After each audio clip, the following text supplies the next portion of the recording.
चलिए।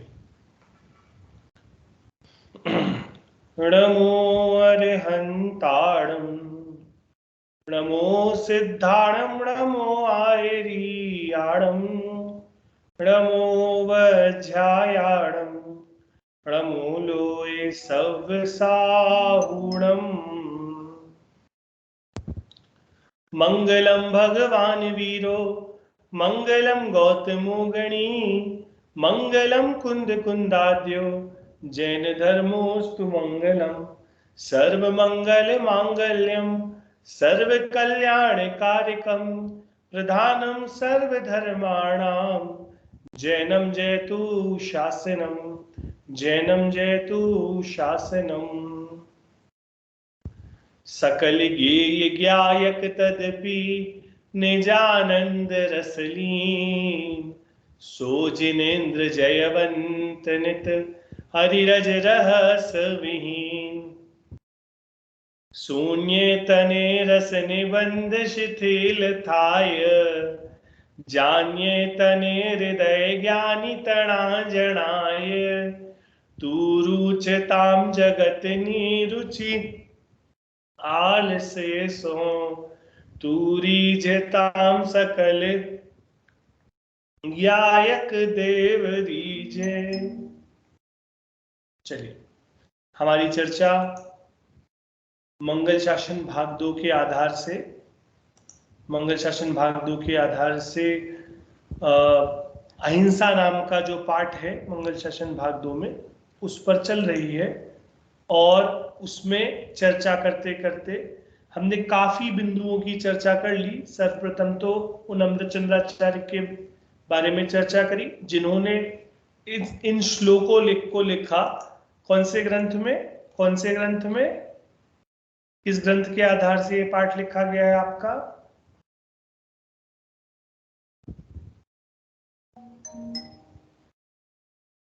अहिंसा नाम का पाठ किस ग्रंथ के हिसाब से लिखा, के आधार से लिखा गया? जो हमने श्लोक पढ़े वे किस ग्रंथ के हैं?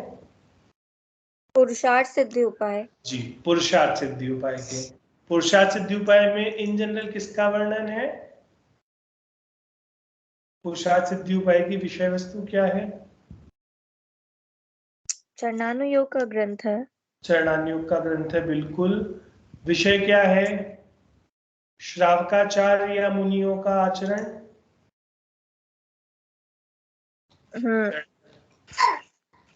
क्या है? सुभाषित नीति नहीं, सुभाषित नीति नहीं है। इसमें श्रावकाचार का वर्णन है ना? श्रावकाचार का वर्णन है। और श्रावकाचार का वर्णन है। और इसके बाद उसमें जो अहिंसा अणुव्रत समझाना था उन्हें, उस अहिंसा अणुव्रत को समझाने के लिए ये सारी गाथाएं लिखी, जिसमें से हमने गाथा पढ़ी थी जो श्लोक है। बेसिकली क्या श्लोक पढ़ा था अपन ने? कि आत्मा में रागादि भावों की उत्पत्ति होना वह हिंसा है, और आत्मा में रागादि भावों की उत्पत्ति न होना वह अहिंसा है। इस प्रकार से हिंसा अहिंसा के स्वरूप को समझाने वाली गजब की जिनागम के संक्षेप वाली गाथा पढ़ी थी। फिर क्या अगला पॉइंट पढ़ा था?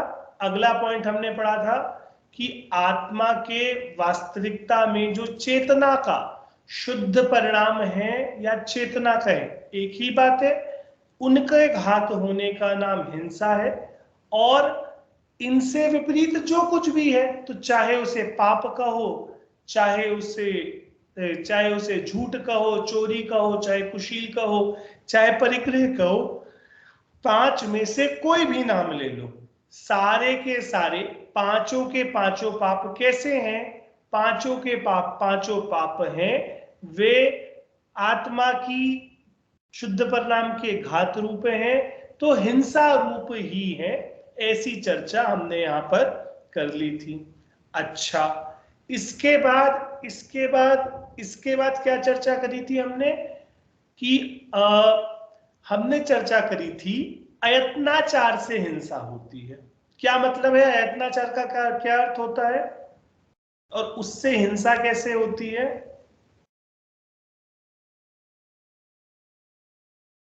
असावधानी पूर्वक कार्य को अयत्नाचार्य अच्छा, वाला कार्य कहेंगे। और इससे हिंसा कैसे होती है? सावधानी नहीं है तो राग द्वेष के परिणाम रहेंगे, इसलिए। बहुत जी, कि असावधानी के परिणाम को अयत्नाचार कहते हैं, और सावधानी नहीं है यानी तत्संबंधी भाव भी नहीं है अहिंसा का। देखिए, अहिंसा करने का भी तो भाव नहीं है तत्संबंधी। देखिए, ये जो अयत्नाचार वाली चर्चा है ना, ये हिंसा के व्यवहारिक रूप में ज्यादा अच्छे से लगती है। हिंसा के व्यवहारिक रूप में ज्यादा अच्छे से लगती है।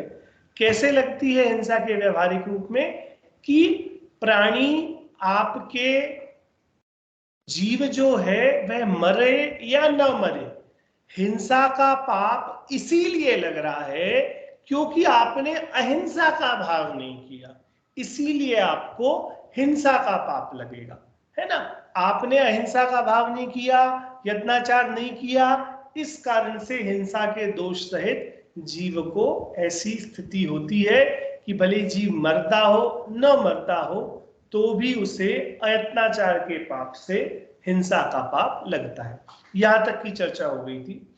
आप लोगों का इस चैप्टर के लिए जो होमवर्क है, जो अपनी एक्टिविटी असाइनमेंट है, वो ये है, इस चैप्टर के टेक्स्ट से सबसे इंपॉर्टेंट वो, और इसके अलावा जो कक्षा में चर्चा हुई है वो, या आपको कोई और बिंदु लगे, लेकिन टेक्स्ट बुक के यानी जो चैप्टर के पॉइंट्स हैं, आपको इसको पूरे निबंध को पॉइंट्स में बांटना है और उन पॉइंट्स को बताना है कि ये पूरा जो पैराग्राफ है वो ये बिंदु बता रहा है, ये वाला जो पैराग्राफ है वो ये बिंदु बता रहा है। इस तरीके से आपको पूरे चैप्टर को, पूरे निबंध को पॉइंट्स में बांटना है, और वो अपन एक्टिविटी की तरह फिर हम डिस्कस भी करेंगे।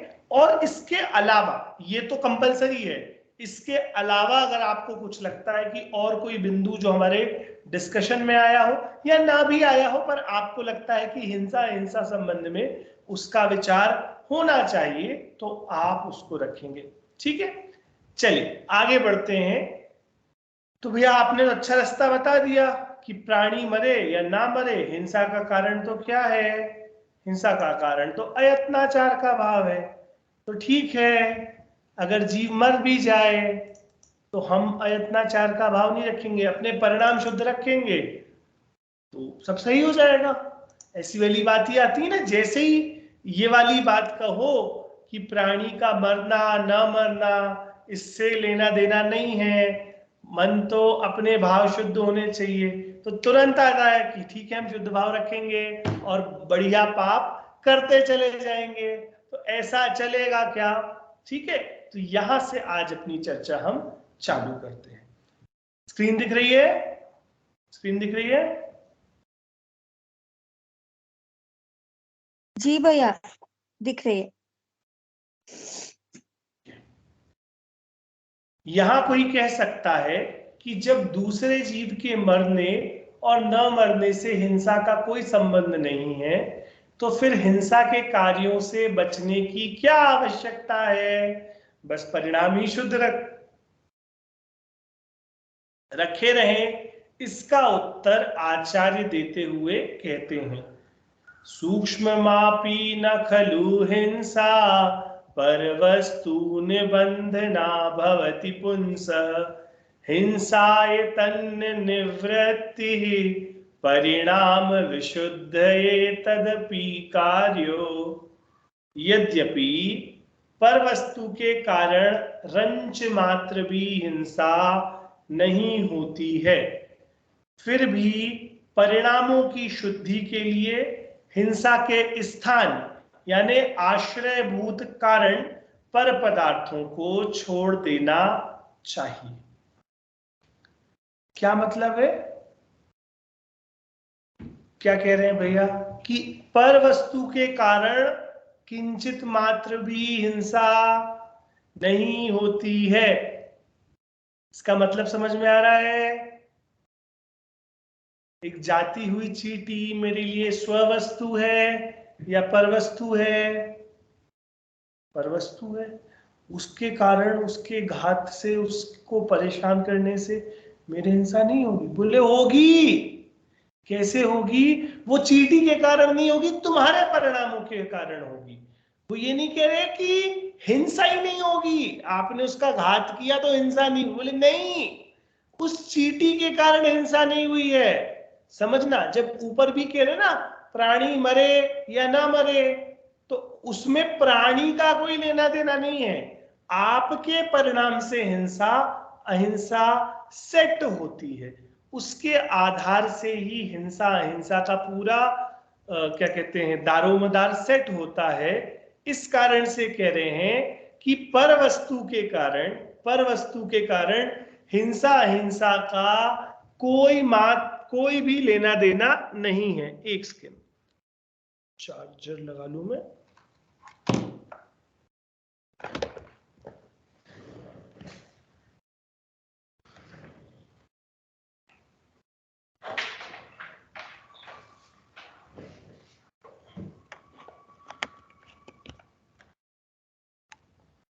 हाँ जी, तो पर वस्तु के साथ हिंसा का लेना देना नहीं है, लेकिन जब जब आप ऐसी पर वस्तु का हनन करोगे, जब जब हम अभक्ष्य भक्षण करेंगे, तो अपने परिणामों की शुद्धि भी नहीं टिकेगी और वहां पर हिंसा होगी। इस कारण से पर पदार्थ को छोड़ देना चाहिए। व्यवहार में जिसे हिंसा कहते हैं, जैसे किसी को सताना, दुख देना आदि, हिंसा न हो यह बात तो नहीं है, वे तो हिंसा है ही, क्योंकि उनमें प्रमाद का योग यानी अस्तित्व, क्योंकि उनमें प्रमाद का अस्तित्व अवश्य रहता है, नियम से रहता है। पर हमारा लक्ष्य उन्हीं पर केंद्रित हो जाता है और हम अंतरंग में होने वाली भाव हिंसा की तरफ दृष्टि नहीं डाल पाते। अतः यहां पर विशेषकर अंतर में होने वाली रागादि भाव रूप भाव हिंसा की ओर ध्यान आकर्षित किया जाता है। समझ रहे हैं इस वाले पूरी बात में कि हिंसा अयत्नाचार से हो रही है, तो बोल रहे हैं कि क्योंकि हमें आपका ध्यान कहां ले जाना है, अयत्नाचार पर ले जाना है, इस कारण से बाहर वाली हिंसा को कह रहे कि किंचित भी रंच मात्र भी हिंसा नहीं होती है, क्योंकि ऐसा हो ही नहीं सकता कि आप बुद्धिपूर्वक हिंसा करो और आपके परिणाम न हो, है ना। इस तरह से इस कारण से कह रहे हैं कि भाव हिंसा की तरफ दिखाने के लिए, भाव हिंसा की तरफ आपका ध्यान चला जाए, इसीलिए द्रव्य हिंसा छुड़ाकर, द्रव्य हिंसा की तरफ से दृष्टि छुड़ाकर भाव हिंसा की तरफ लेके जा रहे हैं। जिस जीव के बाह्य स्थूल हिंसा का भी त्याग नहीं होता, वह तो इस अंतर की हिंसा को समझ ही नहीं सकता। अतः चित्त शुद्धि के लिए अभक्ष्य भक्षण आदि एवं रात्रि भोजन आदि हिंसक कार्यों का तो त्याग करे, है ना। तो भैया जिस जीव के स्थूल हिंसा का त्याग नहीं है ना, जिस जीव के स्थूल हिंसा का त्याग नहीं है, उसके लिए ये उपदेश नहीं दे रहे कि तुम द्रव्य हिंसा छोड़ के भाव हिंसा पे ध्यान दो। अभक्ष्य भक्षण का त्याग, अभक्ष्य का त्याग, रात्रि भोजन का त्याग, ये तो हमारे जीवन का सर्वप्रथम कर्तव्य है। मतलब बहुत आजकल अभाग्य की बात हो कि किसी जैन को भी एटलीस्ट जो सूक्ष्म स्थूल अभक्ष्य हैं उन्हें छुड़ाने के लिए उपदेश दिया जाए, मद्य मांस मधु छुड़ाने के लिए उपदेश दिया जाए, पंचोदंबर फल छुड़ाने के लिए उपदेश दिया जाए, या त्रस घात बहुघात के एटलीस्ट जो मोटे मोटे स्थान हैं उनको छुड़ाने के लिए उपदेश दिया जाए। तो बोल रहे हैं कि अगर पहले तो ये हिंसा ऑलरेडी छोड़ के आना, उसके बाद आपको भाव हिंसा का स्वरूप हम आपको समझा सकते हैं, है ना। वो रात्रि भोजन आदि हिंसक कार्य का तो त्याग तो अति आवश्यक है, तथा मधु मद्य मांस एवं पंचोदंबर फलों का त्याग भी आवश्यक है, क्योंकि इनके सेवन करने से अनंत त्रस्त जीवों का घात होता है तथा परिणामों में क्रूरता आती है। अभी मध्यमांस मधु का ऑलरेडी अपन 7वें सन वाले चैप्टर में ये नाम याद करके आए हैं कि कैसे कैसे परिणाम कितने क्रूर होते होंगे। मतलब अगर आप किसी, मुझे पता नहीं किसी के परिणाम इतने क्रूर हो, लेकिन अगर कोई ऐसे स्थानों पर चले जाए जहां पर से मांस आता है, तो अगर जीव के परिणामों में थोड़ी भी साम्यता होवे, तो उसका भाव ना होवे कि वो उसका भक्षण कभी जीवन में वापस करे। वैसे ही मद्य बनने में, मधु बनने में, अपन तो कहते ही है ना, इन जनरल भी कहते हैं, किसी को बाजार का खाना छोड़ना हो तो क्या करे, बाजार का खाना छोड़ना हो तो क्या करे, एक बार साम्य चित्त से जाकर उसके किचन में खड़ा हो जाए, कुछ ना करे, दिन भर बस किचन में देखे, और फिर बोलो शाम को 4-5 बजे आप उसी के हाथ का बना हुआ खाना खा लो, आपका मन अपने आप चला जाएगा, है ना। तो ऐसी बात है कि जिसको वह ग्लानि भाव, मध्यमांस मधु का भाव आया हो छोड़ने का, तो वह अपने आप छोड़ देगा, है ना। इसके सेवन से अनंत त्रस्त जीवों का घात होता है तथा परिणामों में क्रूरता आती है। अहिंसक वृत्ति वाले मंद कषाई जीव के इस प्रकार की अनर्गल प्रवृत्ति नहीं पाई जाती। तो जो, अगर हम भी ये बात कहते हो कि हमें तो भाव हिंसा पे ध्यान देना है, द्रव्य हिंसा तो ठीक है, प्राणी मरे ना मरे, हिंसा यत्नाचार से, बोले लेकिन ये वाला जो पूरा पाठ कह रहे हैं ना, ये पहले 5 उदंबर, मध्यमांस मधु, रात्रि भोजन, मोटा मोटा स्थूल अभक्ष, इनका त्याग होना कंपलसरी है, तब जाके आप इस बात को कहने के योग्य बनोगे कि आपके भाव हिंसा का त्याग जरूरी है ना। हिंसा 2 प्रकार की होती है, द्रव्य हिंसा और भाव हिंसा। जीवों के घात को द्रव्य हिंसा कहते हैं और घात करने के भाव को भाव हिंसा कहते हैं। इतना तो लोग प्रायः समझ लेते हैं, पर बचाने का भाव भी वास्तव में सच्ची अहिंसा नहीं है, क्योंकि वह भी राग भाव है, यह प्रायः नहीं समझ पाते। इस पे अपन ने चर्चा कर ली थी। राग भाव जैसे चाहे वह किसी भी प्रकार का हो, उसकी उत्पत्ति निश्चय से तो हिंसा ही है, क्योंकि वह बंध का कारण है। इसे इलैबोरेट करेंगे, कैसे वह बंध का कारण है। राग आदि ये अपन चर्चा 2-3 बार करके आए, मैं पाठ के नाम बता दूंगा तो आपको याद आ जाएगा। तो आप बताओ, राग आदि भाव कैसे भी हो, उनकी उत्पत्ति तो हिंसा ही है, क्योंकि वह बंध का भाव है। इसे इलैबोरेट करेगी, कैसे वो बंध का भाव है।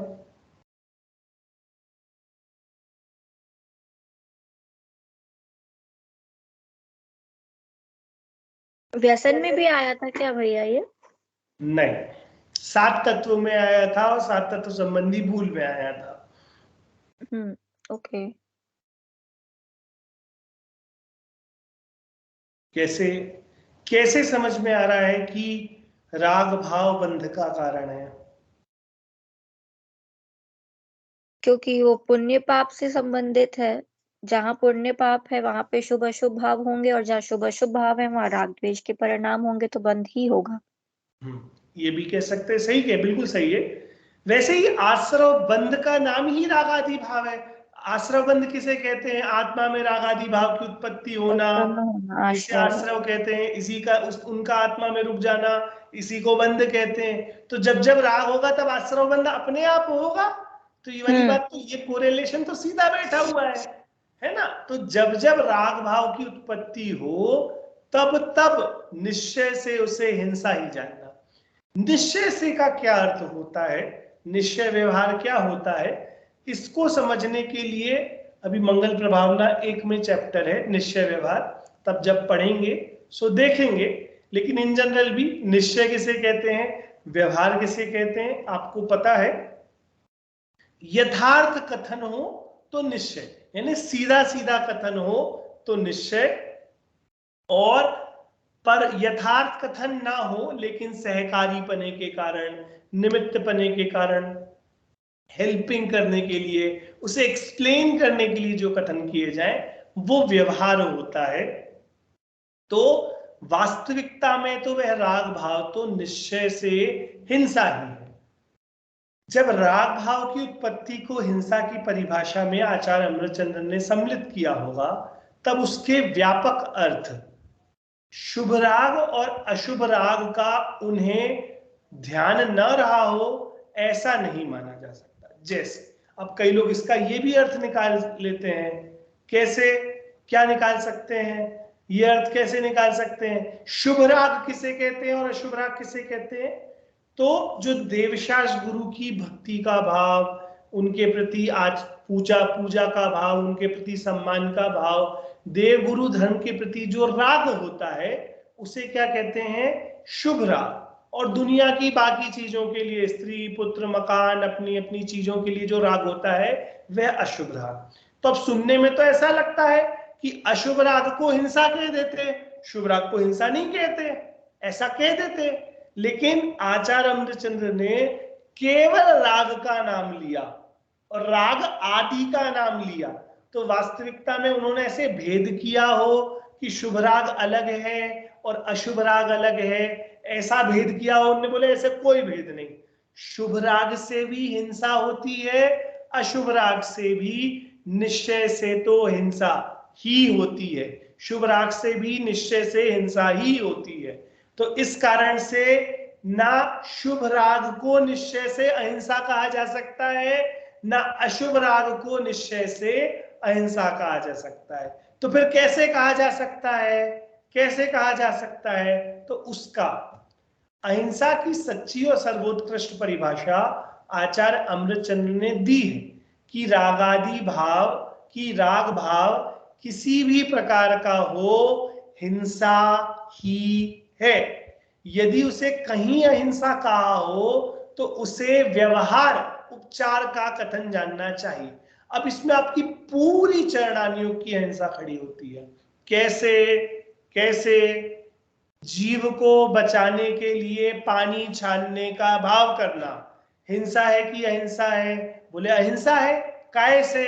उपचार से। उपचार यानी कोई रिलेशन लगाकर, किसी डायरेक्टली नहीं, वास्तविकता में नहीं, उसके क्योंकि वह साथ में हो जाती है, क्योंकि वह मेन काम को हेल्प करती है होने में, सहकारी हो अथवा निमित्त हो।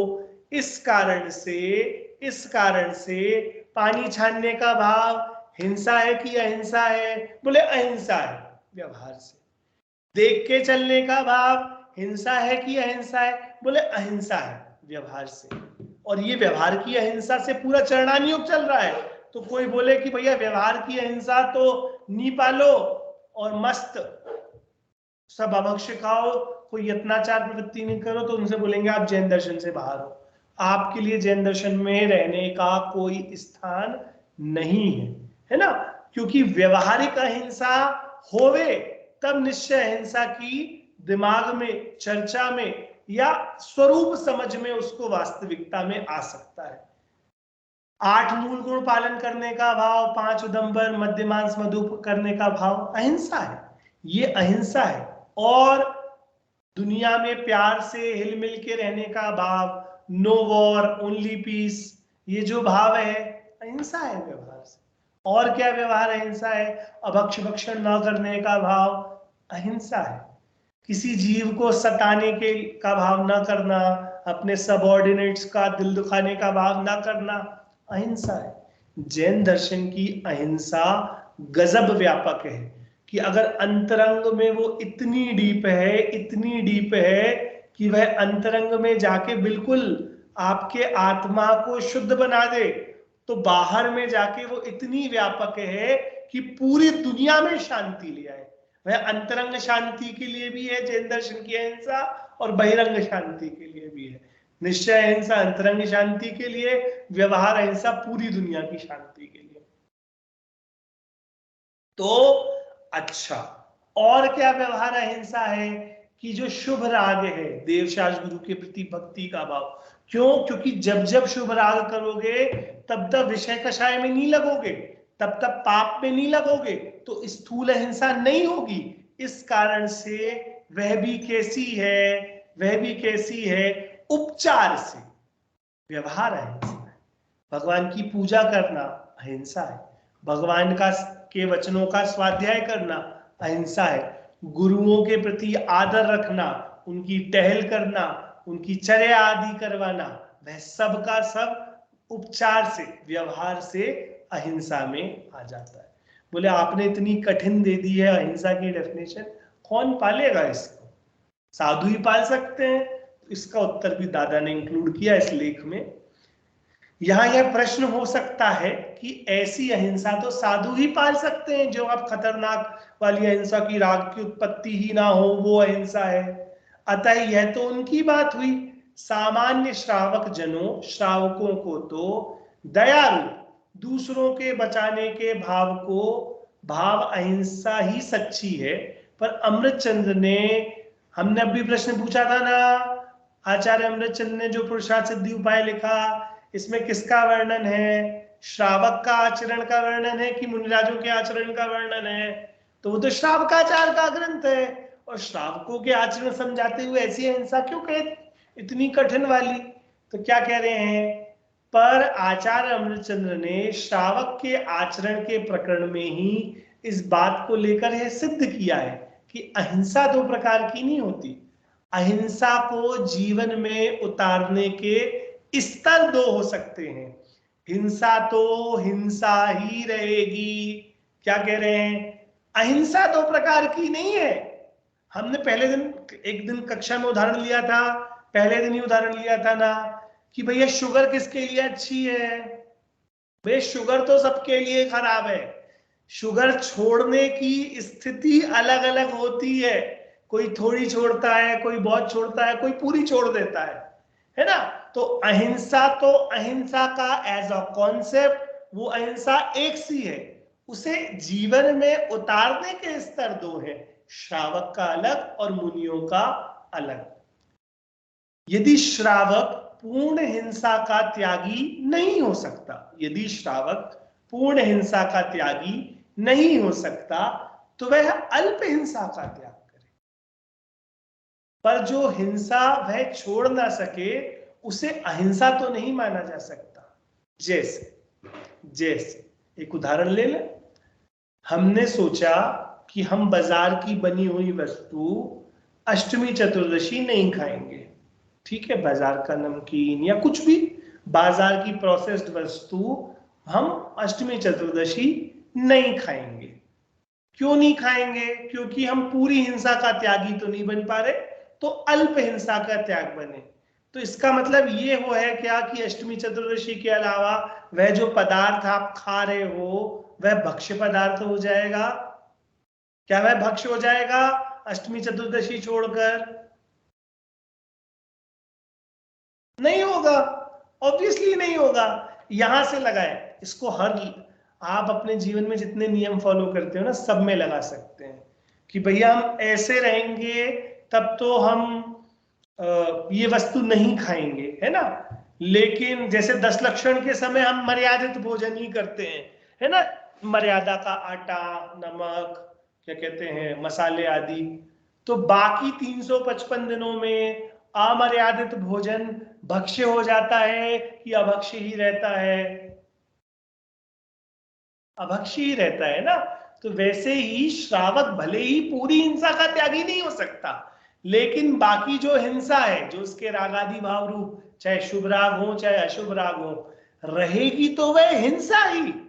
उसे आप अहिंसा कह के श्रावक का माइंड डाइवर्ट मत करो कि भैया इतना तो चलता है। कोई अब अपन से भी ऐसा है, कह देते ना कि तुम्हारी उम्र में तो इतना चल जाता है कि ठीक है अष्टमी चतुर्दशी के तुम्हारे त्याग है, बाकी दिन तो खा लिया करो। तो ऐसा कोई उपदेश दे तब भी अपन को लगता है नहीं नहीं भैया ये उपदेश गलत है।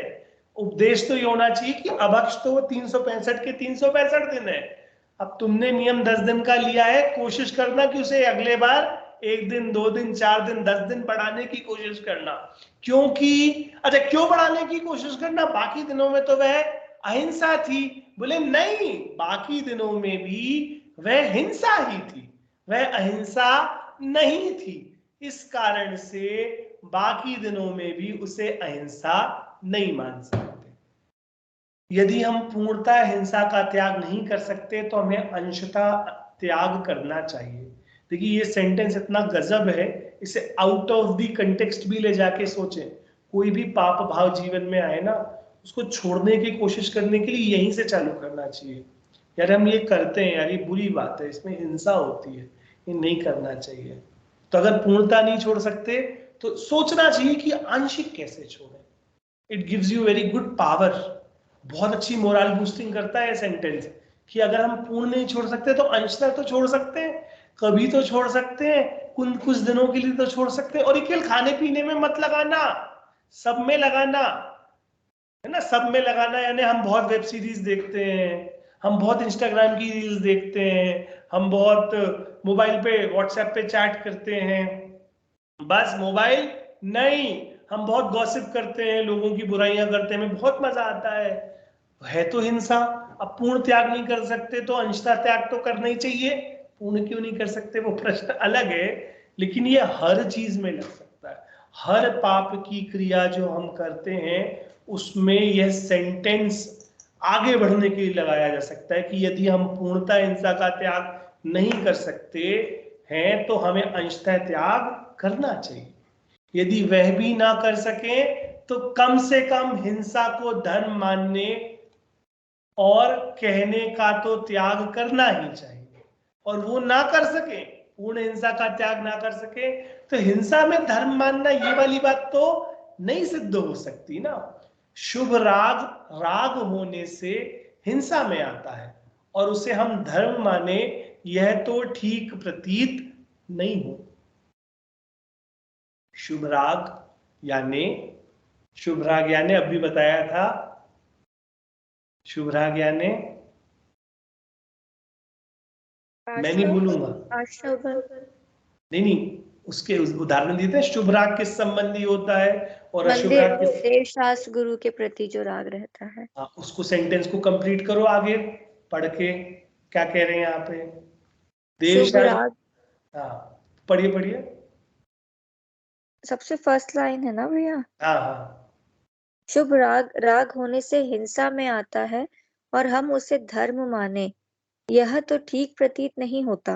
अब शुभ राग की जगह शुभ राग का एग्जाम्पल लगाओ और फिर पूरा सेंटेंस पढ़ो।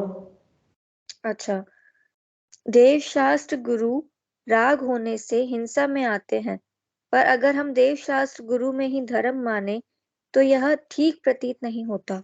इसको थोड़ा सा करेक्ट करते हैं। देवशास गुरु के भक्ति राग होने से हिंसा में आती है और देवशास गुरु की भक्ति को ही हम धर्म माने, यह तो ठीक प्रतीत नहीं होता। कठिनाई समझ में आई? पूजा करना शुभ राग होने से हिंसा में आता है और उस पूजा करने को ही हम धर्म मान लें तो यह तो ठीक प्रतीत नहीं हो। समझ में आ रहा है धर्म की कितनी कितनी डीप परिभाषा की चर्चा यहाँ चल रही है। जिनागमस्य संक्षेपा कहना इतना आसान नहीं था। हाँ हाँ दीदी, ये शुभ राग जो है वो पूजा करना हिंसा में आता है क्या? आप शायद अभी ना पिछले की एक दो क्लासेस नहीं सुनी आपने। आप पहले, हाँ आप दो तीन, मैंने YouTube पे अभी तक सारी क्लासेस डाल दी हैं, आप यहाँ तक की क्लास सुन के आना, फिर अपन ये बिल्कुल, अगर मैं अभी अर्थ करने जाऊंगा तो बिल्कुल अनर्थ हो जाएगा। और ऐसे ही जैसा आपका प्रश्न है ना, ऐसे ही कोई YouTube की क्लिप निकाल के, स्निपेट निकाल के चला दे, बोले देखो तीर्थधाम मंगलायतन वाले तो क्या पढ़ा रहे हैं बोले भैया आप ऐसे इस बात को इतना आउट ऑफ कंटेक्स्ट नहीं ले जा सकते सबसे पहले, और इस बात को समझो क्योंकि उन्हें मूल धर्म दिखाना है। इस कारण से शुभ राग राग होने से हिंसा में आता है और उसे ही धर्म मान, और केवल उसे ही धर्म मान ले, है ना। उसके अलावा कोई धर्म का स्वरूप ही ना समझे कि अंतरंग धर्म भी कुछ होता है, शुद्धता का धर्म भी कुछ होता है, तो यह बात ठीक प्रतीत नहीं होती, है ना।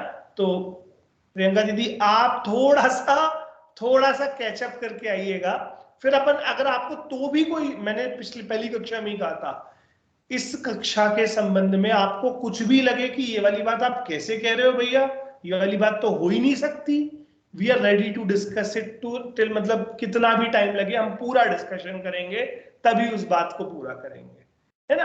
क्योंकि अच्छा, राग है कि नहीं शुभ राग, और शुभ राग की डेफिनेशन है देवशास्त्र गुरु के प्रति जो राग होता है उसे शुभ राग कहते हैं। अब वह राग है, राग है तो बंध का कारण है। अब धर्म, और उसी को शुभ राग को ही, धर्म को ही बंध का कारण करेंगे तो मोक्ष कैसे होगा, इस कारण से कह रहे हैं। और बंध यानी हिंसा, हिंसा पाप, यहाँ पे सारी चीजों की लिंक बैठाई है, हम ऊपर से बैठाते हुए आ रहे थे। तो इस कारण से ये जो हम स्वाध्याय कर रहे हैं, तत्व चर्चा कर रहे हैं, ये कैसा है, शुभ राग है। पढ़िए, इसको अगर लगाएंगे तो कैसे लगेगा, यह जो हमारी स्वाध्याय है यह शुभ राग होने से हिंसा में आता है, और अगर इस स्वाध्याय को ही धर्म मान लेंगे तो यह तो ठीक प्रतीत नहीं होगा। राग द्वेष मोह भावों की उत्पत्ति होना हिंसा है, और उन्हें धर्म मानना महाहिंसा है ना। महाहिंसा यानी आपने धर्म की हिंसा कर दी ना, धर्म का स्वरूप ही चेंज कर दिया, मैनिपुलेट कर दिया, तो वह महाहिंसा है। रागादि भावों की उत्पत्ति नहीं होना ही परम अहिंसा है, और रागादि भाव को धर्म नहीं मानना ही अहिंसा के संबंध में सच्ची समझ है। यहां यह प्रश्न उठ सकता है कि तीव्र राग तो हिंसा है, पर मंद राग को हिंसा क्यों कहते हो? तीव्र कषाय, तीव्र क्रोध, ये तो हिंसा है। मंद कषाय यानी देवशास्त्र गुरु के प्रति जो राग उत्पन्न हो रहा है, या मुनिराजों के संबंध में, या क्या कहते गुरुओं की टहल करने में, तो उस मंद राग को हिंसा क्यों कह रहे हो? तो पर बात यह है कि जब राग हिंसा है तो मंद राग अहिंसा कैसे हो जाएगा? जब हिंसा है तो चाहे मंद कहो चाहे तीव्र कहो, वह तो राग की एक दशा है ना। यह बात अवश्य है कि मंद राग मंद हिंसा है और तीव्र राग तीव्र हिंसा है। ये वाला लॉजिक भाई दादा ही दे सकते हैं। आचार्य भगवंतों की वाणी का मंथन करके है जो दादा ने लॉजिक दिया कि मंद राग को अहिंसा कैसे कहोगे? हाँ, मंद राग मंद हिंसा है, तीव्र राग तीव्र हिंसा है।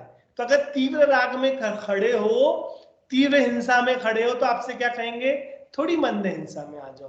कोई बहुत ही निंद्य अभक्षों का भक्षण करता हो तो उससे कहेंगे भैया पहले मध्यमांश मधु तो छोड़, बाद में तुझसे आलू प्याज छुड़वाएंगे, पहले मध्यमांश मधु छुड़वाएंगे ना। तो भाई तू मध्यमांश मधु तो छोड़, फिर आलू प्याज की चर्चा हम करेंगे। तो मंद राग मंद हिंसा है, तीव्र राग तीव्र हिंसा है। निष्कर्ष यह है कि हम हिंसा का पूर्ण त्याग नहीं कर सकते हैं। हम हिंसा का पूर्ण त्याग कर ही नहीं सकते, तो उसे मंद तो करना ही चाहिए। राग जितना घटे उतना ही अच्छा, पर उसके सद्भाव को धर्म नहीं कहा जा सकता। राग ही धर्म है ऐसा कहना कठिन है। धर्म तो राग द्वेष मोह का अभाव ही है, और वही अहिंसा है जिसे परम धर्म कहा जाता है। लेकिन पूरी कक्षा, पूरा जो चैप्टर है वो यही इसी सुक्ति से चालू हुआ था कि अहिंसा क्या है, कि परम धर्म है। अब इस परम धर्म को समझते हैं, आओ बैठे और परम धर्म की चर्चा करते हैं कि भैया राग तो जितना, अब देखिए निबंधकार ने, दादा ने एंड में लिखते लिखते भी निष्कर्ष यही निकाला कि वास्तविकता में तो पूर्ण त्याग करना है, लेकिन पूर्ण नहीं हो पा रहा तो राग जितना घटे उतना अच्छा। छल ग्रहण मत करना कि हमने तो रागादि भाव को हिंसा कहा है तो बढ़िया, तो रागादि में सब एक तराजू में तोल ले, अभक्ष भक्षण को और देव शास्त्र गुरु की भक्ति को एक ही तराजू में तोल ले, दोनों करते रहे तो हमारे अहिंसा हो जाएगी। बोले नहीं, तीव्र राग छोड़ के मंद में आना पड़ेगा, लेकिन मंद को भी धर्म नहीं मानना, उसे अहिंसा नहीं मानना। पूर्णता मूलता अहिंसा तो क्या है कि वह जो रागादि भाव से रहित वीतरागपना है वह अहिंसा है और वही धर्म है। समझ में आ रहा है? ये चैप्टर मुझे पता है इसमें बहुत कंफ्यूजन है। कंफ्यूजन यानी मान्यता के कंफ्यूजन है, चर्चा के कंफ्यूजन नहीं रहेंगे। एक दो पॉइंट के बाद मैं आपसे प्रश्नोत्तर करवाऊंगा, आप बिल्कुल सही सही टिक कर दोगे सारे, लेकिन वैसा मान लेना बहुत कठिन है। क्यों कठिन है? क्योंकि अनादि से हमने, बताइए, हम जब जब कहते हैं धर्म करते हैं, धर्म करो, तो क्या याद आता है कि क्या करना है? क्या याद आता है धर्म करो में? क्या याद आता है धर्म करो शब्द कहते ही? एक लिस्ट आती है ना, अभिषेक करो, पूजा करो, प्रक्षाल करो, स्वाध्याय करो, चर्चा करो, पानी छान के पियो, अभक्ष भक्षण नहीं करो, केवल भक्ष भक्षण करो, यत्नाचार पूर्वक काम करो, चीजें उठा धर के रखो। ये पूरी राग की लिस्ट खुल के याद आ जाती है। लेकिन यहां कह रहे रागादि भाव ये तो हिंसा है, कैसे मान ले रागादि भाव हिंसा है ना? तो ये गजब का स्वरूप है, इसे विचार करना। मुझे पता है अगेन आप में हम में ऐसा कोई व्यक्ति नहीं है जो ऐसी हिंसा करता होगा, परंतु इस चैप्टर के कंप्लीशन के लिए और जो हमारा पर्व आ रहा है उसके कंप्लीशन के लिए ये चर्चा करते हैं। आज से लगभग 3 दिन बाद हमारे महावीर भगवान का निर्वाणोत्सव है। महावीर जिनके नाम से अहिंसा प्रसिद्ध है, महावीर जैन शासन क्या कहें, पूरा भारत देश क्या कहें, पूरा विश्व महावीर भगवान को अहिंसा का प्रचारक मानता है। और उनके निर्वाण उत्सव को कितनी हिंसा का साधन हमने जीवन में बना लिया है ना? पटाखों की हिंसा तो अलग है ना? उसके अलावा भी जितने आडंबर साथ में जुड़ते गए उस, क्या कहते हैं, उस त्योहार के साथ, वे सारी हिंसा के स्वरूप हैं। और वो सारा का सारा किससे रिलेट किया गया? महावीर भगवान से। क्यों? क्योंकि वो निर्वाण गए इसीलिए हम अच्छे कपड़े पहनेंगे, वो निर्वाण गए इसलिए हम अच्छा खाना खाएंगे, वो निर्वाण गए इसीलिए हम अन्य अन्य चीजें जो अति पाप वाली काम है वो काम करेंगे। बोले ये वाली बात तो कहीं से सेट ही नहीं होती। एक मोक्ष सप्तमी आता है, निर्वाण उत्सव, जिसमें आप एक आसन करते हो। एक महावीर भगवान का निर्वाणोत्सव होता है दिवाली, जिसमें आप भगवान जाने क्या क्या करते हो। बोली वाली बात तो सेट ही नहीं हो रही। तो निर्वाण उत्सव कैसे मनाया जाए, इस अहिंसा के स्वरूप को कैसे समझा जाए? बारंबार इस अहिंसा का विचार करने में भगवान के केवल ज्ञान की, सर्वज्ञता की महिमा आनी चाहिए कि इतना सूक्ष्म तत्व कोई सर्वज्ञ होगा तो ही बतला सकता है। कोई अल्पज्ञ के बस की नहीं है वाली बात बतलाना, या कोई वीतरागी होगा तो ही ये कह सकता है कि हमें नमस्कार मत करो, हमें नमस्कार करने से तुम्हारी हिंसा हो रही है, तुम तो अपने में जाओ जिससे अहिंसा हो। कोई रागी ये वाली बात कह सकता है क्या? किसी रागी के चित्त से यह अहिंसा का स्वरूप नहीं निकल सकता। किसी अल्पज्ञ जो सर्वज्ञ नहीं है, जिनका ज्ञान पूरा नहीं है, कम ज्ञान है, किसी अल्पज्ञ के विचार में ये बात नहीं आ सकती। ऐसे महावीर परमात्मा को याद करें। अब हमारी जो अगली कक्षा है दिवाली के बाद ही होगी, 14 तारीख को हमारी कक्षा नहीं हो पाएगी, 16 तारीख को हमारी कक्षा होगी, है ना? तो 16 तारीख को हमारी अगली कक्षा होगी, तब हम इसकी और विस्तार से चर्चा करेंगे, ठीक है? और इसके बाद जो हम चैप्टर पढ़ने वाले हैं वो है धर्म। तो जब धर्म पढ़ेंगे ना, तो इस चैप्टर को धर्म के चैप्टर को बहुत रिलेट करके पढ़ेंगे।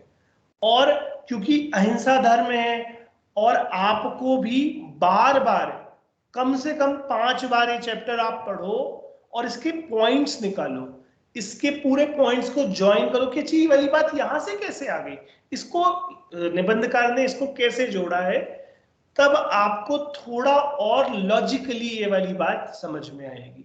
ठीक है, तो हम ये चैप्टर पढ़ेंगे, फिर धर्म के चैप्टर पे चर्चा करेंगे। तो आपका हॉलीडे होमवर्क है जो आपको हम अवश्य करना है। धर्म के चैप्टर को 2 बार पढ़ना है, अहिंसा के चैप्टर को 3-4 बार पढ़ के इसके पॉइंट्स, इस पूरे निबंध के जो मुख्य मुख्य बिंदु हैं और उनका जो फ्लो है वो निकालना है। ठीक है, ये आपका हॉलीडे होमवर्क है। इसके बाद आई थिंक हमारी कक्षा में एक ब्रेक आ सकता है, थोड़ा सा लंबा, धर्म का चैप्टर पढ़ने के बाद। मैं आज आपको बता देता हूं, और तो कोई चैप्टर नहीं बचा ना, चैप्टर पूरे हो गए। वो बचा है, वो मुझे याद है, प्रेम भाव सब जीवों में नीरव निर्जर बचा है, पर वो चैप्टर नहीं है आपका, वो एक्स्ट्रा पद है जो दिया गया है, और उसमें इतना अर्थ करने का है भी नहीं ज्यादा, मतलब अर्थ नहीं, वो तो खुद के विचार के लिए है। अगर उसकी देखेंगे कैसे राम कहानी, हाँ राम कहानी बची है ना तो मैंने तो वो तो दे दिया था आपको सेमेस्टर के स्टार्टिंग में कि आप पढ़ लेना खुद से चलिए, नहीं पढ़ी, करेंगे। बलभद्र राम वाला जो चैप्टर है उसकी चर्चा भी हम कैसे भी करके कर लेंगे, लेकिन मेरे हिसाब से बलभद्र राम वाले चैप्टर को के लिए रुकेंगे नहीं। अगर अगला सेमेस्टर जैसा भी मंगल विद्यापीठ का साइकिल होगा, वो लोग कहेंगे कि अगला सेमेस्टर स्टार्ट करना है तो कर लेंगे। जैन रामायण, राम कहानी, बलभद्र राम, ये चैप्टर अलग से कर लेंगे। इसके अलावा आपके सारे चैप्टर धर्म वाले चैप्टर को करने के बाद हो जाएंगे। अगली कक्षा 16 तारीख को होगी। होमवर्क जरूर करके आए, 16 तारीख को ही डिस्कशन होगा, 16 तारीख को ही इस चैप्टर के सारे मूल बिंदुओं पर चर्चा होगी।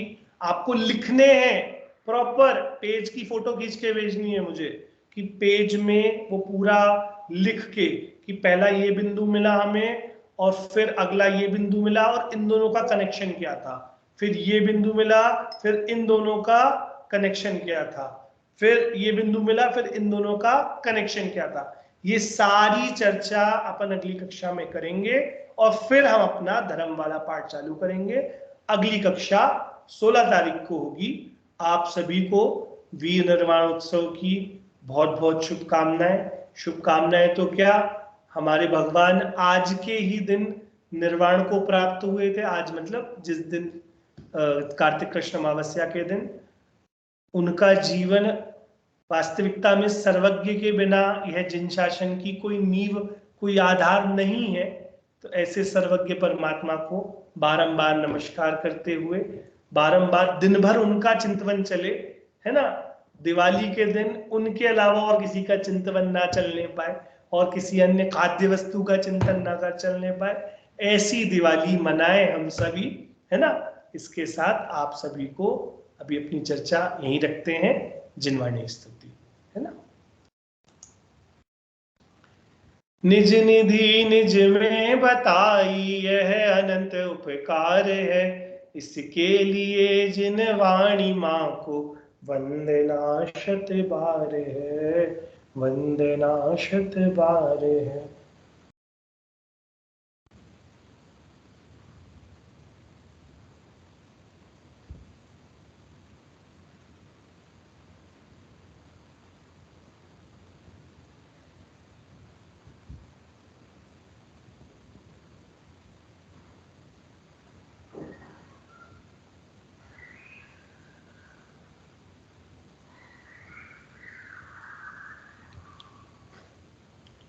दाशांगमयी जिनवाणी माता की जय। महान जैन धर्म की जय। शासन नायक श्री महावीर परमात्मा की जय। जय जिनेन्द्र।